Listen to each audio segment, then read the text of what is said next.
Question number 8. This question is of integration and differentiation.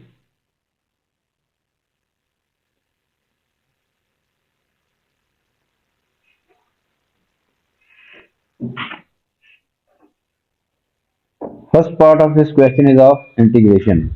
A curve passes through point 0, 11 and has equation for which dy over dx is equal to ax square plus bx minus 4.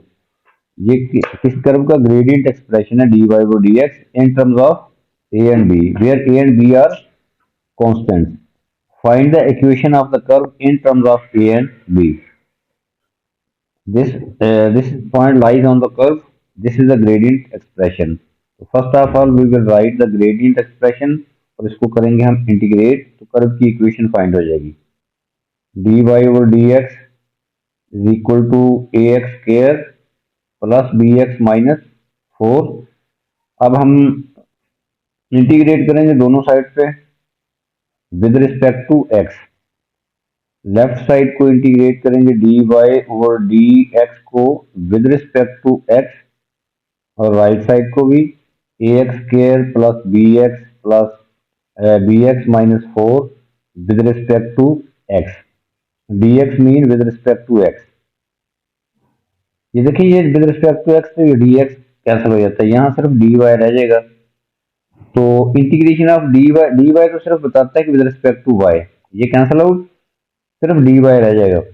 यहाँ हम function ले लेते हैं 1 को with respect to y integrate करेंगे तो answer is y. तो so left side पे आ जाएगा y, राइट साइड को हम इंटीग्रेट करेंगे. a कांस्टेंट है, मल्टीपल है, ऐसा रहेगा x 3 ओवर 3. ये इंटीग्रेशन है ax स्क्वायर की.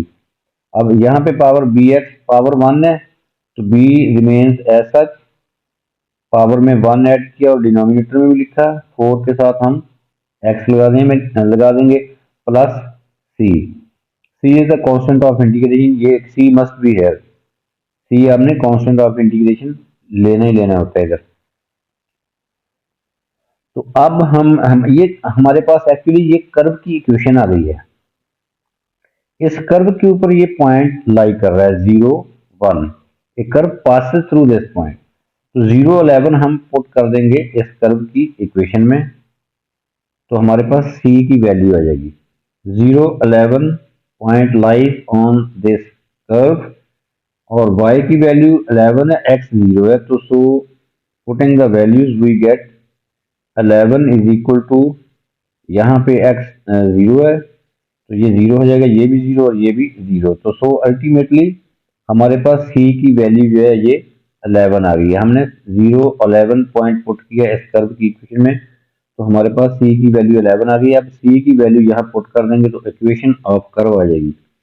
तो सो इक्वेशन ऑफ कर्व जो है ये आ जाएगी y is equal to ax cube over 3 plus bx square over 2 minus 4x plus 11. Let this is equation 1 is for reference. के अगले पार्ट में ये यूज होगी, रेफरेंस करना पड़ेगा. हमने इसको 1 से डिनोट कर लिया. Question number 1. Second part of this question,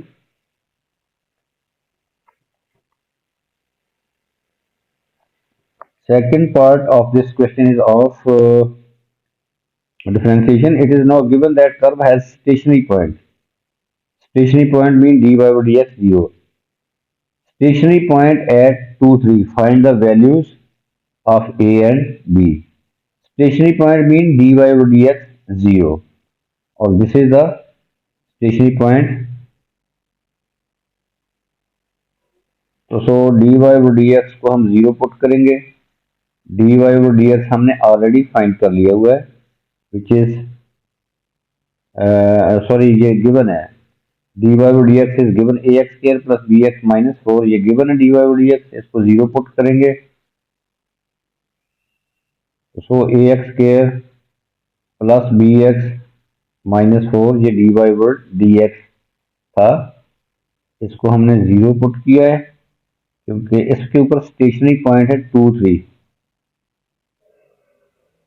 तो यहाँ पे इस इक्वेशन में x आ रहा है तो x की वैल्यू 2 पुट कर देंगे, एक ए बी में इक्वेशन आ जाएगी। ए एक्स मीन 2 square plus b into 2 minus 4 is equal to 0। तो we get 4a plus 2b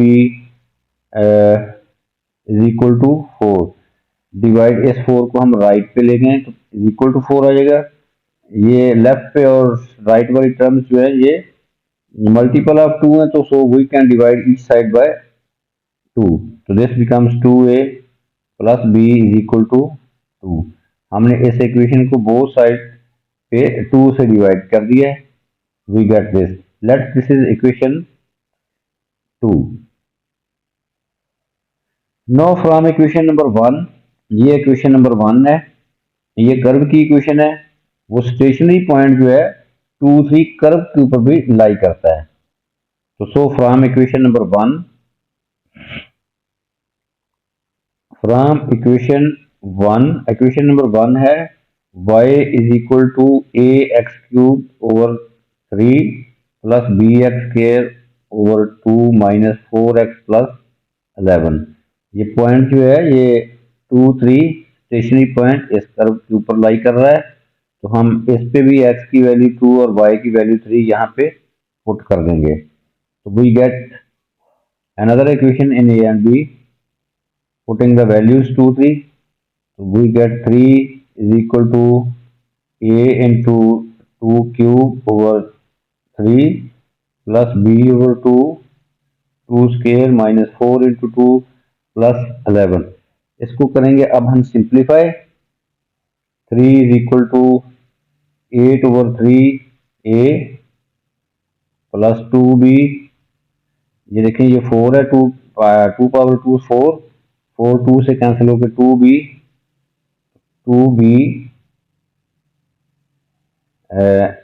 11 minus 8 that is 3। तो यहाँ से 3 3 से कैंसिल आउट,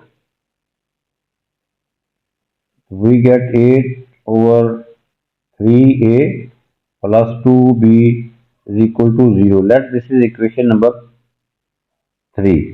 एक हमारे पास इक्वेशन 2 है और एक इक्वेशन 3 है, एंड दोनों इक्वेशंस को साइमल्टेनियसली सॉल्व करेंगे तो we get the value of A and B.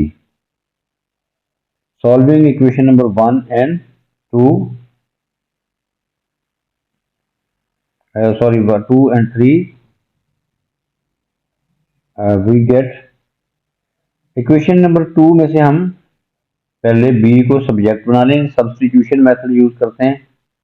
यहां से b को सब्जेक्ट बना लेते हैं इक्वेशन नंबर 2 में से। b is equal from equation number 2, b is equal to 2 minus 2a। अब ये b की वैल्यू हम इक्वेशन नंबर 3 में पुट कर रहे हैं। तो we get from equation 3 8 over 3a plus 2 into B की वैल्यू 2 माइनस 2a पुट कर रहे हैं, ये इज इक्वल टू 0। यहाँ से a की वैल्यू फाइंड हो जाएगी। Simplifying 8 over 3a plus 4 minus 4a is equal to 0। LCM 8a plus 12 minus 12a is equal to 0।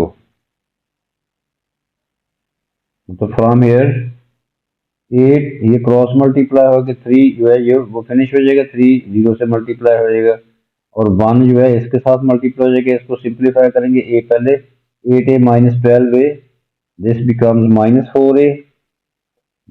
4a plus 12 is equal to 0। From here 4a is equal to 12 and a is equal to 3। ये a की value हमने find कर ली है। अब putting this value of a in this equation, यहाँ पे equation number 1 को हमने इस फॉर्म में लिखा हुआ है, यहाँ पुट कर देंगे a की वैल्यू तो b की भी आ जाएगी। From equation number 2, from equation number 2 we get 2 into a की वैल्यू पुट की है 3 plus b is equal to 2, from here b is equal to -4. This is the answer. A की वैल्यू हमने 3 फाइंड की और बी की value -4 है।